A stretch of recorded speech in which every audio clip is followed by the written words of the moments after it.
The haunting mystery of Audie Murphy's death is finally unraveled, and the truth is far more chilling than the fog-shrouded Virginia mountains where his small private plane went down. On that fateful day, May 28, 1971, America was robbed of its most celebrated war hero and Hollywood icon, Audie Murphy. This was the baby-faced warrior who, in an act of unbelievable courage, single-handedly repelled an entire company of German soldiers, a man credited with taking down 240 enemy combatants. This was the legend who earned every single combat medal his nation could possibly bestow, tragically extinguished from this world at the shockingly young age of just 45. For 5 long decades, the official story has been a simple, tragic accident, a cocktail of poor visibility, pilot error, and treacherous weather, reducing a hero's life to just another grim statistic, a statistic lost among the unforgiving Appalachian peaks. But what if that entire narrative, everything we've been led to believe, was nothing more than a meticulously crafted deception? Because now, startling new evidence has surfaced, casting a deeply sinister shadow over Murphy's final moments, evidence that powerfully suggests the man who stared death in the face and survived. 27 harrowing months of the most brutal combat imaginable in World War II may have been deliberately silenced by the very country for which he had sacrificed absolutely everything. The question is no longer simply how Audie Murphy died. The real, terrifying question is why he was taken out, and who gave the final, chilling order. In all the years that have passed since that foggy day in Virginia, unsettling whispers and persistent rumors have occasionally broken the surface, only to be immediately and conveniently dismissed as baseless conspiracy theories. But now, as classified documents are painstakingly declassified and key witnesses finally shatter decades of terrified silence, a truly disturbing pattern has begun to emerge, a pattern that challenges the very foundation of everything we thought we knew about America's most decorated soldier and the nation he served with such unwavering distinction. Former military intelligence officer, Colonel James Stevenson, puts it bluntly, what happened to Audie Murphy was not just a tragedy. It was an absolute betrayal of everything he stood for. And it is high time the American people learned the devastating truth. This is the incredible story of how America's greatest hero was transformed into its most inconvenient whistleblower, a man who ultimately paid the highest price imaginable, all while remaining a deeply respected icon within the military services. He was a major in the United States Army Reserve. He was America's most decorated hero of the Second World War. He was a motion picture star. He was Audie Murphy, from orphan to war legend. To truly grasp the staggering magnitude of this potential betrayal, you must first understand the man behind the legend. A journey that began in the depths of unimaginable poverty and soared to the heights of unparalleled heroism. Audie Leon Murphy was born in the year 1925 to a family of struggling sharecroppers in rural Hunt County, Texas, the 7th of 12 children. His early life wasn't just hard, it was a constant, grueling battle, defined by crushing deprivation. His own father abandoned the family when Audie was merely a boy, forcing him to become the man of the house overnight. Then, when his beloved mother passed away in 1941, a 16-year-old Murphy found himself shouldering the immense burden of holding what little remained of his fractured family together. He simply never had a childhood, explains his biographer, Robert Williams. From his earliest, most formative years, Murphy intimately understood hardship and responsibility on a level most full-grown adults will never have to comprehend. By the tender age of 8, he was already hunting for food to feed his younger siblings. By 10, he was toiling in the cotton fields alongside grown men, just to earn a few meager pennies, pennies that stood between his family and outright starvation. This soul-crushing poverty would have shattered a lesser spirit, but for Murphy, it forged an unbreakable resilience. A resilience that would one day serve him with devastating effect on the battlefield. He was forced to drop out of school in the 5th grade, but he taught himself to become an expert marksman, a skill honed by the necessity of hunting game, just to put food on his family's table. Out of pure necessity, he mastered the ability to function on the barest minimum of sleep and to ruthlessly suppress his own needs, all for the sake of those who depended on him for their very survival. Everything that made Audie Murphy an extraordinary soldier, notes Williams, was forged in the crucible of those brutal childhood years. His uncanny ability to endure unimaginable hardship without a single complaint, to operate flawlessly under the most extreme stress imaginable, and to place the mission far above his own personal comfort, these were not skills the Army taught him. These were the core survival mechanisms he had been forced to practice his entire life. And then, Pearl Harbor changed everything. Burning with a fierce determination to serve his country, a young Audie Murphy attempted to enlist in the Marines. Heartbreakingly, both the Navy and the Army paratroopers scornfully rejected him, deeming him far too small at a mere 5 feet 5 inches and shockingly underweight at just 112 pounds. Absolutely undeterred, he took a monumental risk, falsifying his age, and finally, through sheer force of will, convinced the Army infantry to accept him in 1942, right after his 17th birthday. What unfolded next is a story that absolutely defies all belief. This undersized, undereducated farm boy from Texas would forge himself into the single most decorated combat soldier of the entire Second World War. Over 3 harrowing years, Murphy battled through 9 major campaigns, rocketing from the rank of private all the way to a battlefield commission as a second lieutenant. As military historian Martin Dugard astonishingly reveals, during that time, he was credited with taking over 240 enemy soldiers out of the fight, was grievously wounded on 3 separate occasions, and earned an unbelievable 33 awards and medals. His combat record is so extraordinary, it reads like pure fiction. During the brutal Allied invasion of Sicily, he single-handedly annihilated an entire Italian cavalry unit, turning captured German machine guns against their own allies. Later, in the fields of France, he accomplished the unthinkable, single-handedly capturing a German machine gun nest only to pivot and unleash its fury back upon the enemy troops. Near Ramatuelle, he fearlessly crept into the treacherous kill zone of no man's land, directing devastating artillery fire onto advancing enemy soldiers, while remaining completely exposed to unimaginable danger for over an hour. But what truly set Murphy apart from other incredibly brave soldiers wasn't merely courage, explains combat veteran and military analyst Frank Morgan. It was his chilling, almost supernatural calm in the face of absolute chaos.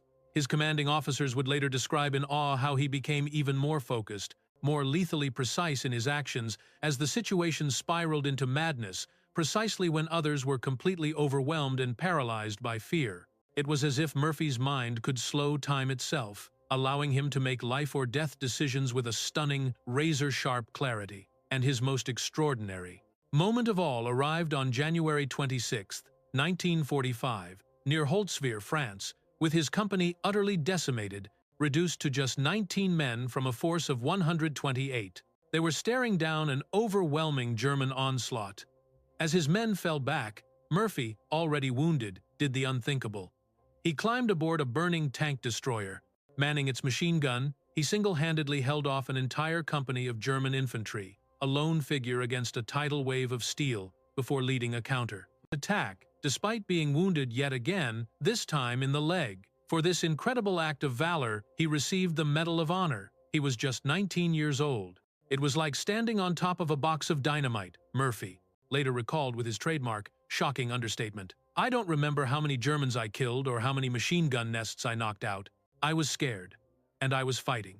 By the time the war was over, Murphy had been awarded every single U.S. combat decoration for valor that was available at the time, in addition to 5 medals from the nations of France and Belgium. He returned home not merely as a hero, but as a living legend, his boyish face gracing the iconic cover of Life magazine, celebrated as America's most decorated soldier.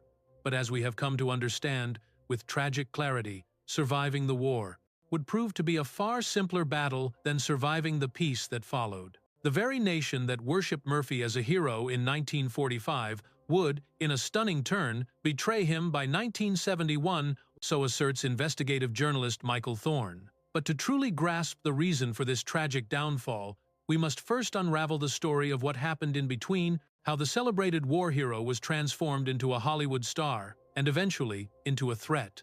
A motion picture actor, yes, but he will forever be immortalized in the annals of the United States Army as the most decorated soldier of the Second World War. That man, of course, was Audie Murphy, and so began the chapter, Hollywood Fame, Private Pain. On the surface, Murphy's improbable transition to Hollywood seemed like something straight out of a fairy tale. The legendary actor James Cagney himself saw Murphy's Life magazine cover, and on that image alone, invited him to Hollywood. Despite having absolutely no acting experience, his raw, authentic status as a war hero made him an incredibly marketable commodity, and the mighty Universal Studios quickly signed him to a contract. He arrived in Hollywood completely out of his element, a true fish out of water, explains film historian Catherine Jong. He possessed no influential connections, no formal education, and zero understanding of the ruthless movie industry. What he did have, however, was a raw, earnest quality on screen, a powerful authenticity that audiences felt in their bones and connected with instantly, particularly in westerns where his real-life mastery of horses and firearms was plain to see.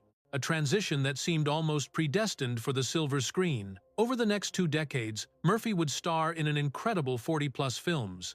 But he was far more than a mere novelty act.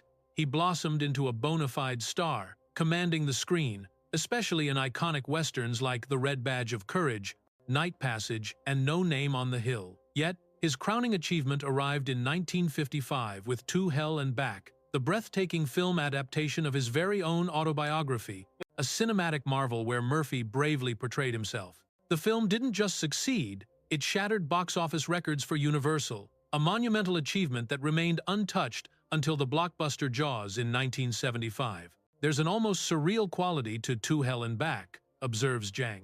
Here you had Murphy, in a very real sense, forced to relive the very trauma that relentlessly haunted his soul. In one unforgettable scene, he was tasked with recreating his legendary stand atop the burning tank destroyer, essentially resurrecting the single most terrifying combat experience of his life, all for the unforgiving eye of the camera.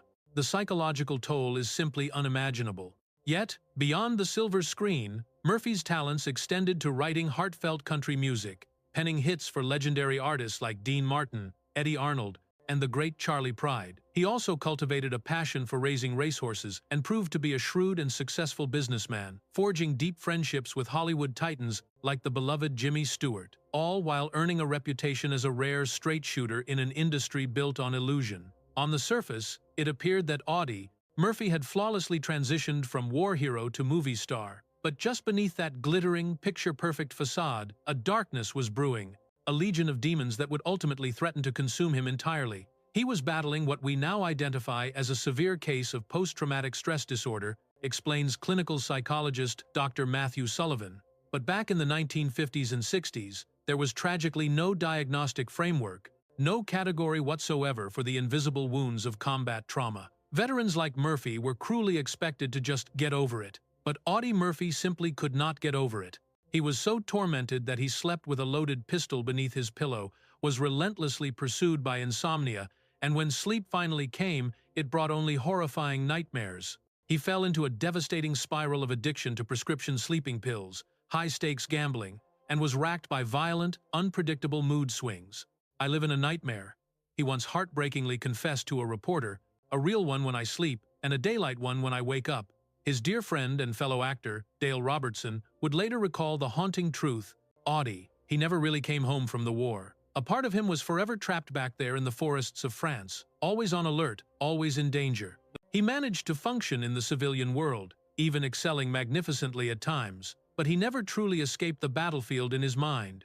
Yet, what set Murphy apart from countless other suffering veterans was his astonishing willingness to speak openly about his torment, an act that was nothing short of revolutionary for that era. In 1955, he boldly told a reporter, "Anyone who has seen as much combat as I have and claims they don't have battle dreams, well, they're lying." He became a fierce advocate for government studies into battle fatigue, and relentlessly pushed for better treatment for Korean War veterans who were enduring the very same silent hell. Murphy was tragically decades ahead of his time in understanding that combat trauma was a legitimate medical condition, notes Dr. Sullivan. He flatly refused to accept the prevailing, callous attitude that these profound psychological wounds were somehow less real than physical injuries. This defiant stance wasn't just an act of immense personal courage, it was a direct challenge to powerful institutional interests that preferred to sweep the devastating true costs of war under the rug. Unsurprisingly, his tumultuous personal life became a mirror for these internal struggles. Murphy's first marriage, to the actress Wanda Hendricks, imploded after a mere 2 years, with Hendricks later making the shocking revelation of his emotional volatility, even alleging he once held her at gunpoint while in the throes of a terrifying nightmare. His second marriage, to a former airline stewardess named Pamela Archer, would prove to be a more enduring union, blessing them with 2 sons, but it was still profoundly marked by Murphy's relentless inner turmoil. Yet, Pamela created a stable and loving home environment that Audie had tragically never experienced before, explains Murphy biographer David Johnson. She understood his demons, accepted his struggles, and fiercely protected him when the horrifying nightmares and flashbacks were at their absolute worst. Their relationship was by no means perfect, but she provided a desperately needed sanctuary that allowed him to continue to function in the world with incredible professionalism, even as he waged his own silent wars within. But by the late 1960s, Audie Murphy found a new, passionate calling. Fighting for his fellow veterans,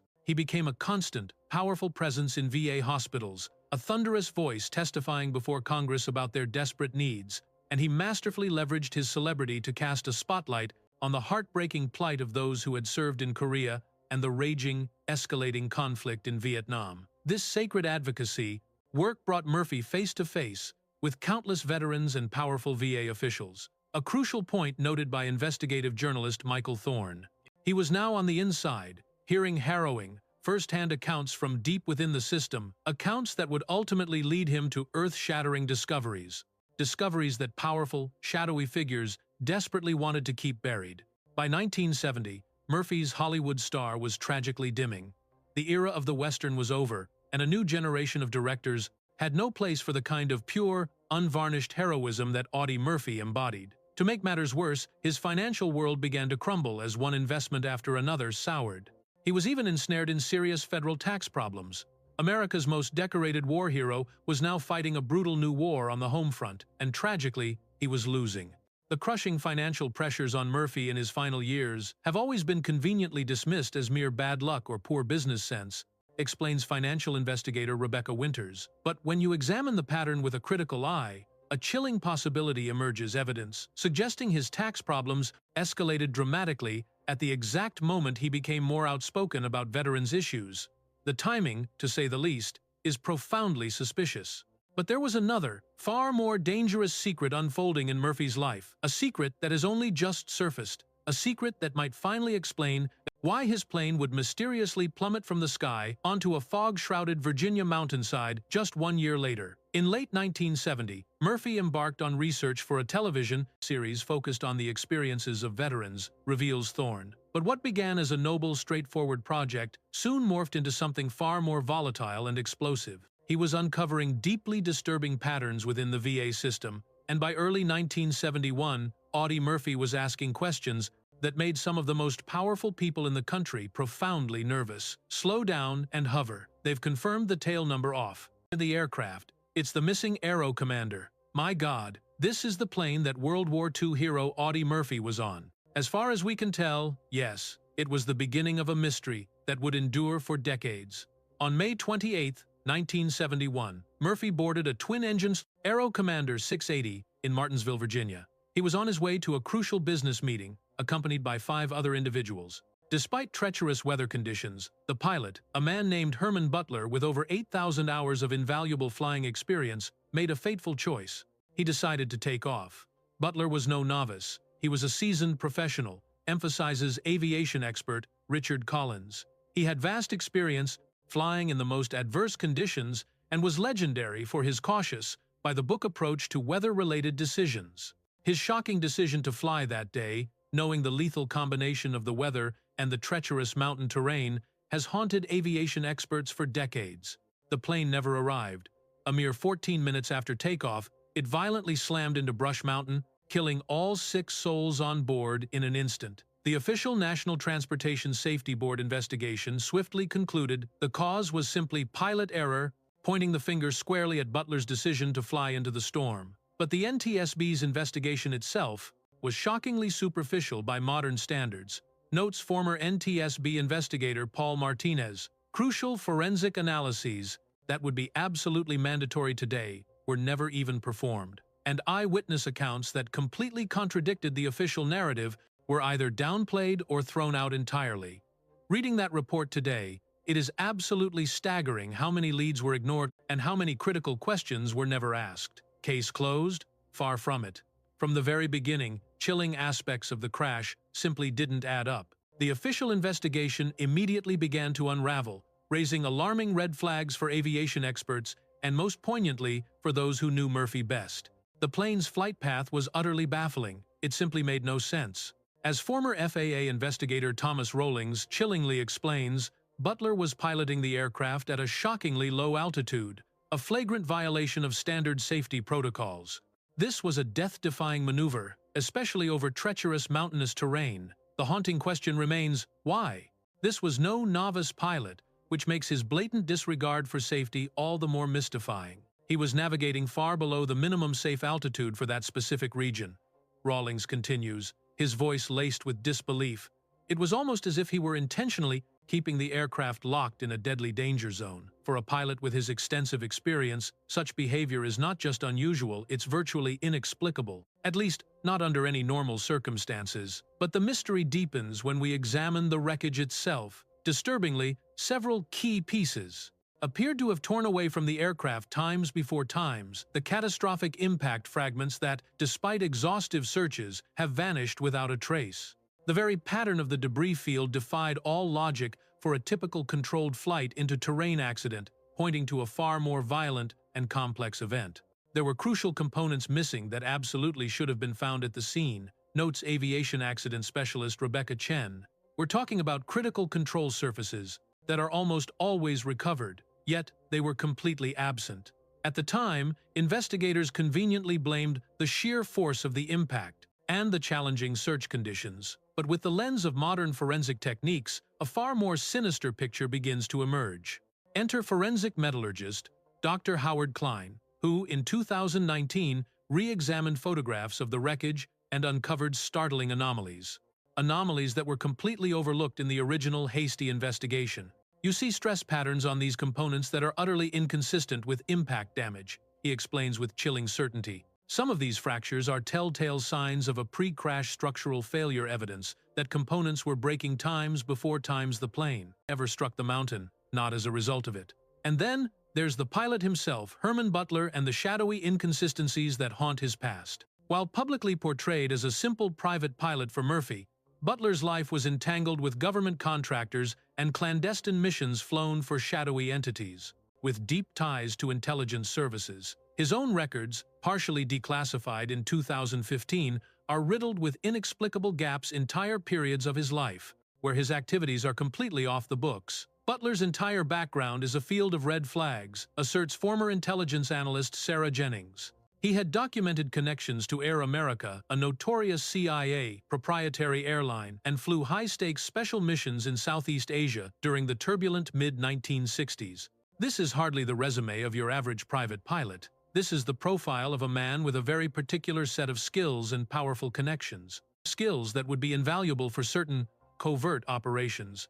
But perhaps the most damning evidence of all comes from the eyewitnesses whose accounts were tragically ignored. Their testimonies were never properly integrated into the official investigation. An incredible 3 separate witnesses reported hearing a terrifying explosion, just moments before they saw the aircraft plummet from the sky. These powerful accounts were noted, then callously dismissed in the final report as merely the sound of impact. But local resident Harold Simmons, who was just 17 at the time, went to his grave in 2018 insisting they were wrong. "What I heard was absolutely not the crash," he declared. "The sound was times in the air asterisk, and times the plane came down." He insisted in a 2010 interview, "I know what I heard.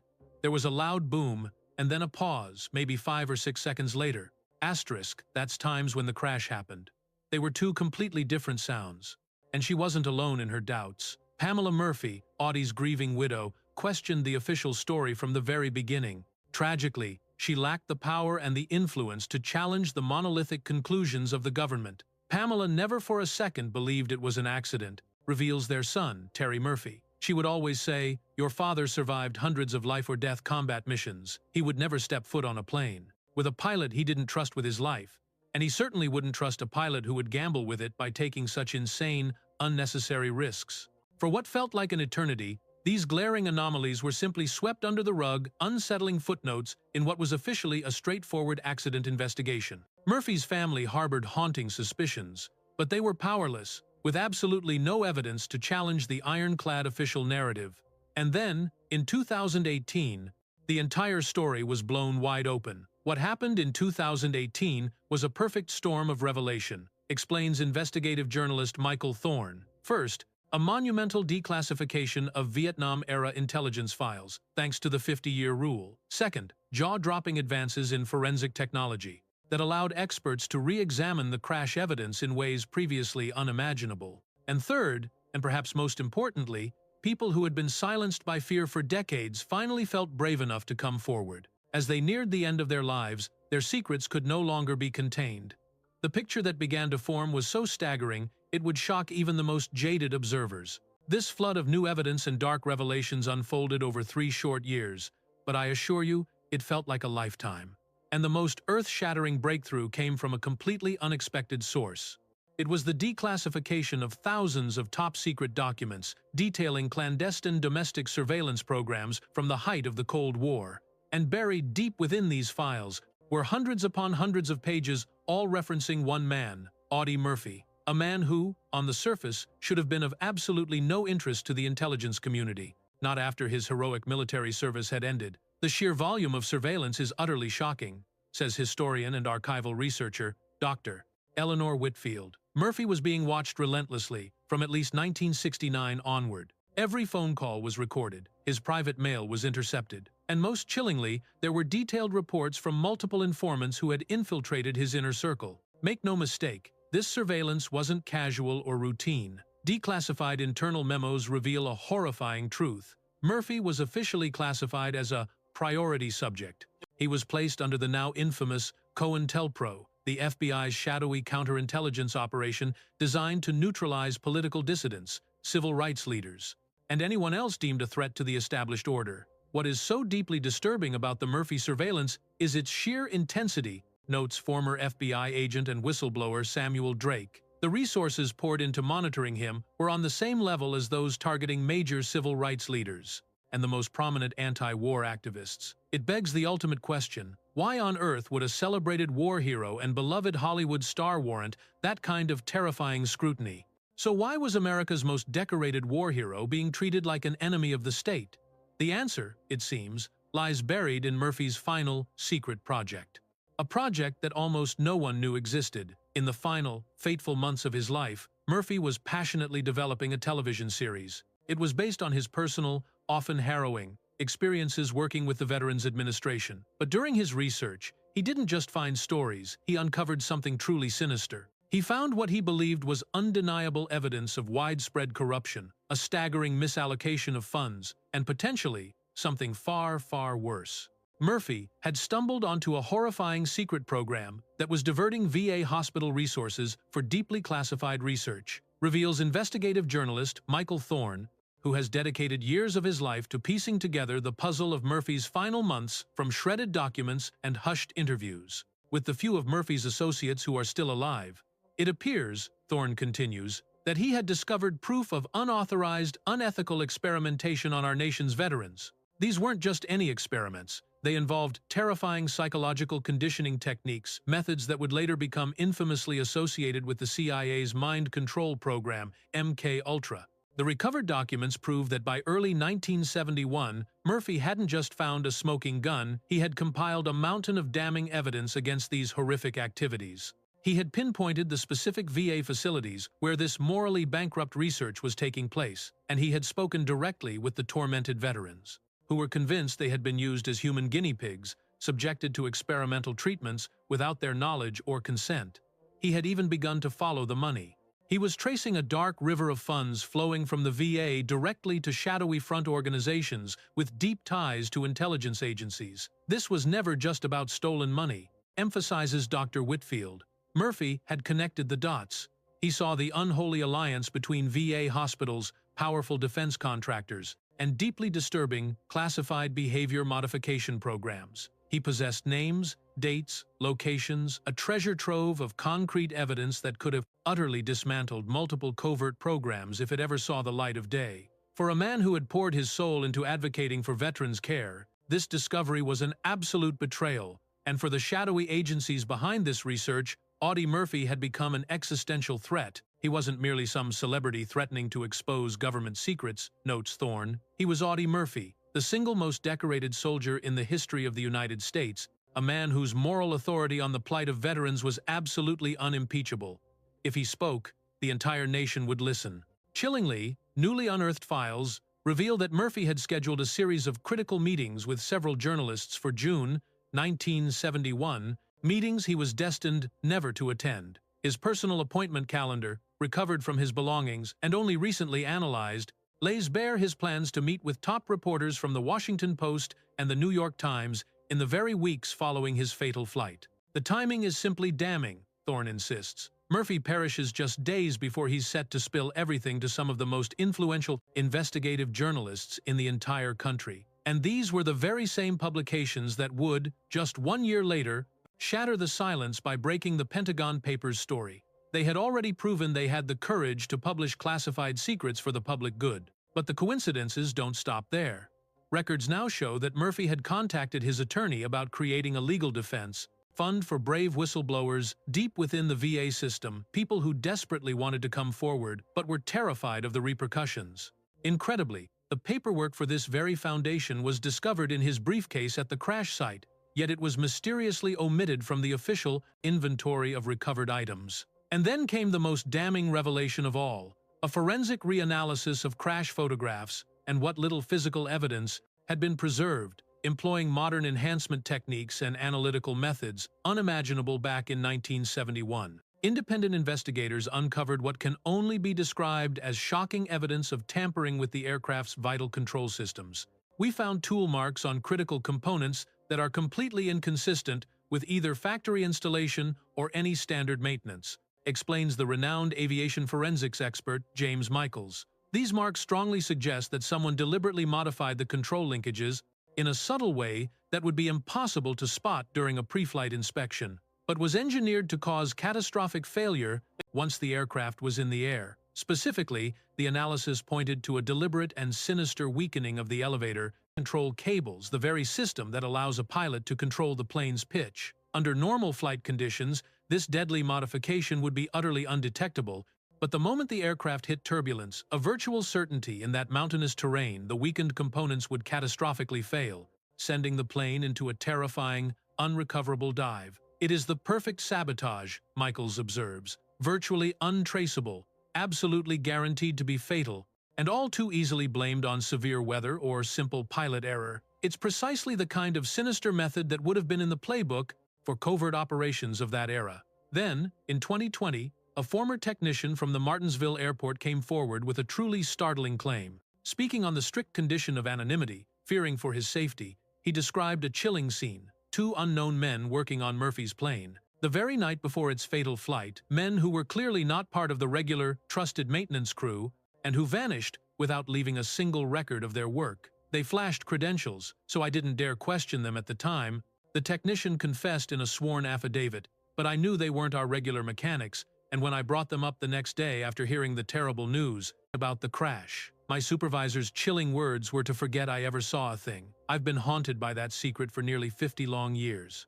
And in a stunning twist that bolsters the sabotage theory, metallurgical analysis of the shattered remnants from the elevator control system reveals a damning truth. It wasn't normal wear and tear, nor was it a manufacturing flaw. It was evidence of stress consistent with deliberate tampering. The specific pattern of metal fatigue unmistakably points to a sinister technique where the components were intentionally scored, partially cut, a method designed to guarantee a catastrophic failure under the slightest stress, all while masquerading as a simple, tragic, mechanical failure.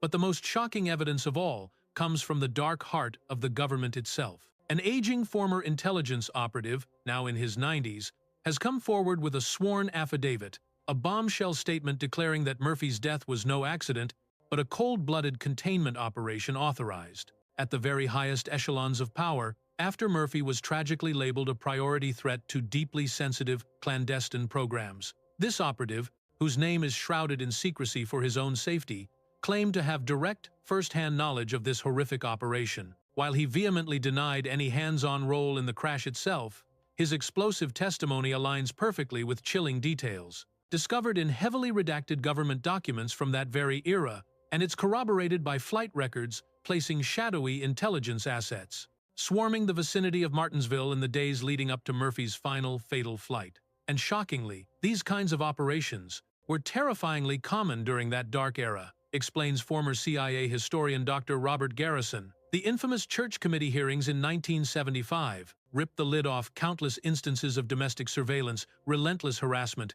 and far worse, all directed at American citizens deemed threats to national security interests. What is truly staggering is not that these dark methods existed, but that they would dare to deploy them against a beloved hero of Audie Murphy's legendary stature. And perhaps the most bone-chilling discovery of all lies within the internal memos about the aftermath of his death. Declassified documents have unveiled a meticulously coordinated effort to steer the crash investigation toward a predetermined, fabricated conclusion of simple pilot error. There were explicit instructions to bury the physical evidence and to manipulate or redirect any witness testimony that dared to suggest an alternative, more sinister scenario. One heavily redacted memo, dated June 3, 1971, less than a single week after the crash, coldly states, "Issue resolved per operation redacted. Investigation proceeding as planned, with expected conclusions. All assets are in place to manage any deviations from the official narrative." When you piece it all together, these revelations paint an absolutely horrifying picture.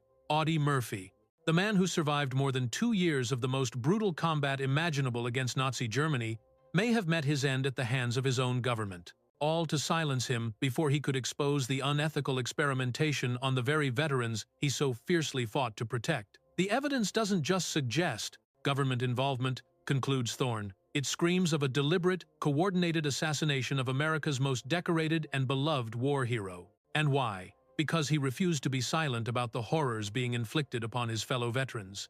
If that truth doesn't shake your faith in our institutions to the core, I don't know what possibly could. It's a legacy now forever, shadowed by betrayal. For Murphy's family, these revelations have been a gut-wrenching mix of vindication and utter devastation. His son, Terry Murphy, has become the champion leading the charge for a formal reinvestigation into his father's tragic death. "My father survived hundreds of impossible combat situations, where the odds were astronomically stacked against him," Terry declared in a recent, emotional interview. The official story, that he just died in some random accident. It never, ever felt right to our family. And now, we finally know the horrifying reason why. He was silenced because he would not be silent about the suffering of his brothers in arms.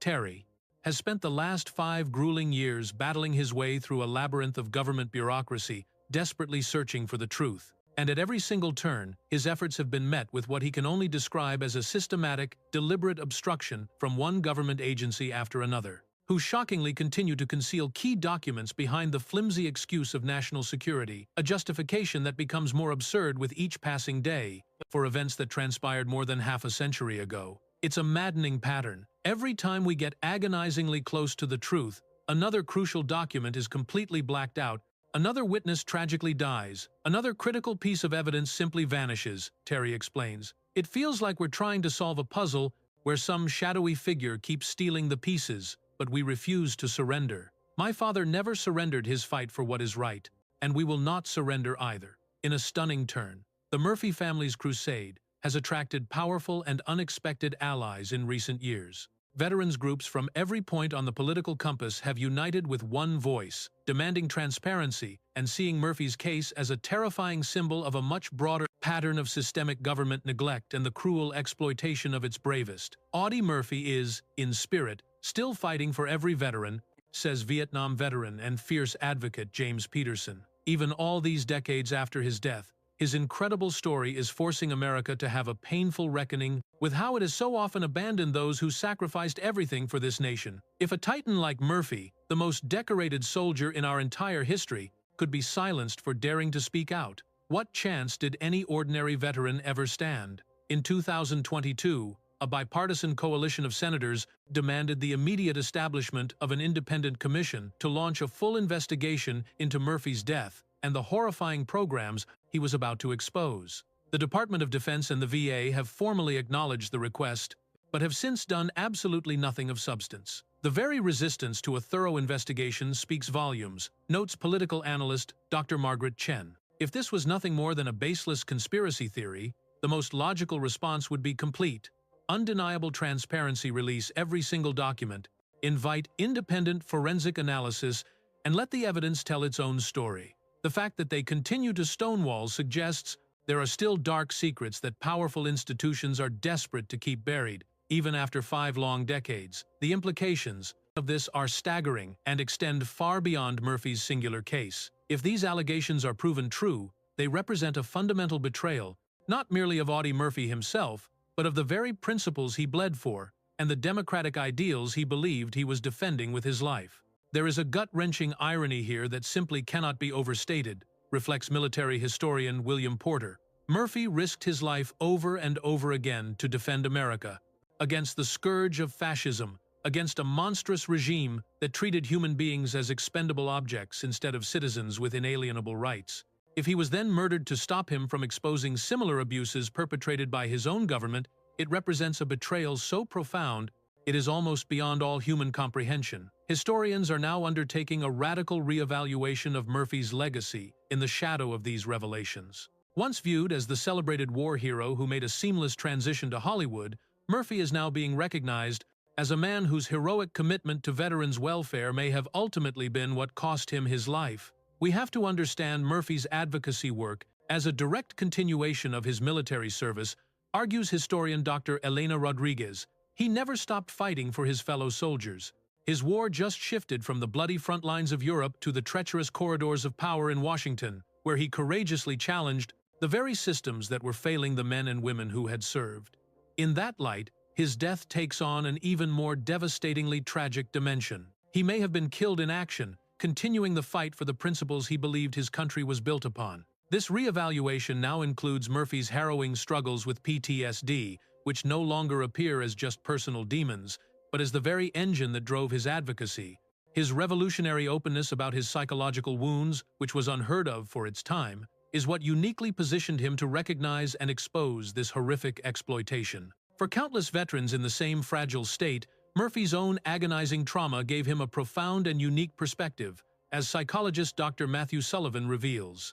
He knew, with gut-wrenching certainty, the sheer desperation that would drive a veteran to submit to these terrifying experimental treatments, a devastating vulnerability that made them the perfect targets for clandestine research. It was his own harrowing battles that forged the profound empathy and unwavering moral clarity that ultimately made him a mortal danger to these sinister programs. Murphy's tireless fight for veterans with PTSD, once viewed as simple compassion, now looks shockingly prophetic and a terrifying threat to powerful interests who demanded that the true, soul-crushing cost of war remain buried in darkness.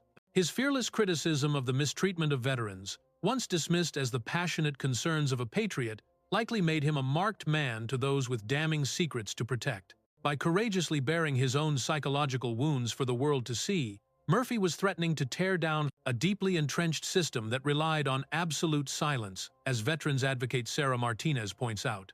The military and intelligence establishments of that time were desperate to maintain the fiction that true heroes were untouched by the horrors of combat, that the invisible scars of trauma were a mark of weakness, not the natural, human response to the unimaginable brutality of war. Murphy's unflinching honesty about his own torment directly shattered that destructive narrative. The ultimate tragedy is that this very man, who had so often risked everything for his country, may have been betrayed by that same country in his final mission to protect his brothers in arms one last, fateful time. Sometimes the truth isn't just sad, it's sinister, reflects Terry Murphy. My father deserved so much more.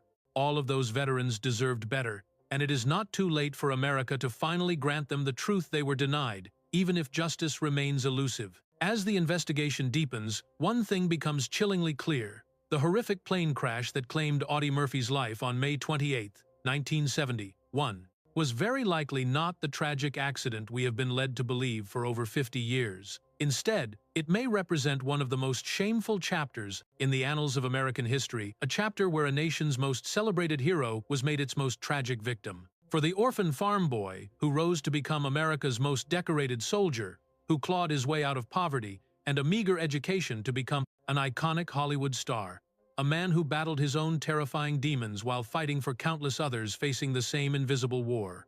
His final battle may have been for the truth itself, a fight that, after 5 long decades, he may finally be winning from beyond the grave. The greatest betrayal of Audie Murphy's legacy would be to turn away from the truth now, no matter how agonizing it is to face, concludes historian William Porter. He never once flinched from danger when defending what he knew to be right. We owe him nothing less than that same courage today, the courage to confront our nation's most sinister actions and vow they will never be repeated. As more classified documents are unearthed and brave witnesses step from the shadows, the fog of mystery surrounding Murphy's death is finally beginning to clear. What's emerging is a story not merely of personal tragedy, but of a monstrous institutional betrayal, a chilling, cautionary tale of what happens when power is allowed to operate completely unchecked, even within a democracy. For Murphy's grieving family, for the veterans he fought beside and later championed, and for every American who holds dear the principles of transparency and justice, the relentless quest for the truth continues. It is a quest that honors not only Murphy's legendary heroism on the battlefield, but his arguably greater courage in standing up for his fellow man when doing so put his entire life on the line. In his lifetime, Audie Murphy proved that one person of principle can truly make a difference against seemingly impossible odds. Now, in death, and in the agonizing search for the truth of his demise, he may teach us that profound lesson one final time. And I have a dreadful feeling he's about to teach us that lesson one final time.